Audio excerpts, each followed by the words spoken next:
आज आपण वर्कआउट करणार आहे 4 ते 5 किलोमीटर आज थोडंसं.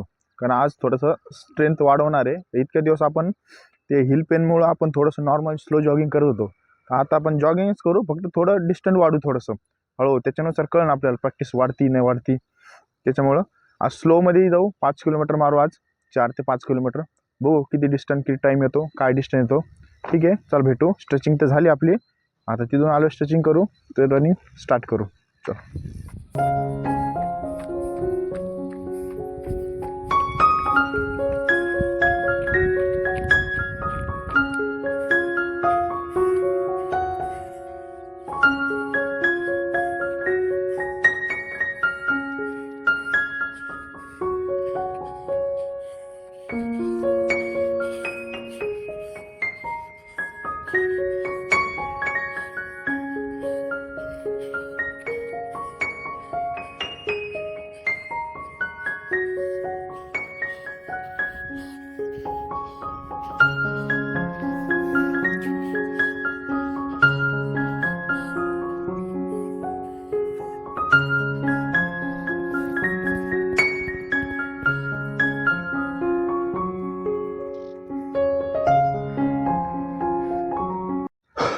तर आपलं 5 किलोमीटर कंप्लीट झालं.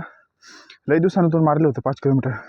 झाले 2-4 महिने रनिंग बंदच होती, त्याच्यामुळं दम लागला.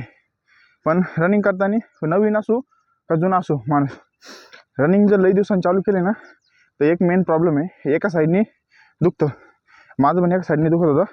पण त्याची एक आयडिया सांगितली होती तुम्हाला. ज्या साईडने दुखतं ना, त्या साईडचा अंगठा असा पॅक धरून ठेवायचा. 100% बरं होत नाही, पण 15-20%, 30-40% तुम्हाला रिलीफ भेटतो थोडासा, जेवढं तुम्ही टार्गेट कंप्लीट करू शकता तेवढं.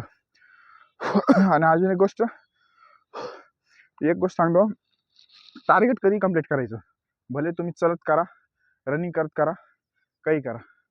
आणि रनिंग झाल्यावर असं 15 ते 20 सेकंद वॉकिंग करायची. तर कसं आहे, लेग आपले रनिंग गरम असते रनिंग पोझिशनमधून, ते नॉर्मल हळूहळू करत आणायचे. एकदम जाणलं ना एकदम, तर नसाला ताण होतो आणि इंजुरी व्हायची शक्यता असते. त्याच्यामुळं हळूहळू बॉडी गरम करायची आणि हळूहळू कूल पण करायची. पण अजून एक लेमर म्हणते आम्हाला ग्राउंड नाही, काही नाही. तर हे आज तुम्हाला व्हिडिओमध्ये दाखवलं ग्राउंड कसं आहे. तर ते पर्याय नाही, ग्राउंड नाही म्हणून रनिंग नाही करायची. तर रनिंग चालू केली तर काही नाही काही पर्याय निघते.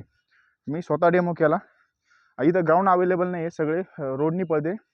पण काय, ही भिंत आहे बाबळी बिबळी, पण थोडंसं हिशोबाने. पण असं ज्यावेळेस खालीवर रस्ता असला त्यावेळेस आपल्याला हिशोबाने पळणं लागतं, कारण पाय खालीवर पडला इंजुरी व्हायची चान्स जास्त असते.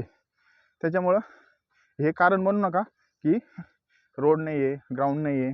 तर ग्राउंड असतं, प्रॅक्टिस करायची आपली. तर आता आपली 5 किलोमीटर कंप्लीट केली लई दिवसानंतर. आता स्ट्रेचिंग करू आणि वर्कआउट एंड करू. भेटू नेक्स्ट व्हिडिओला.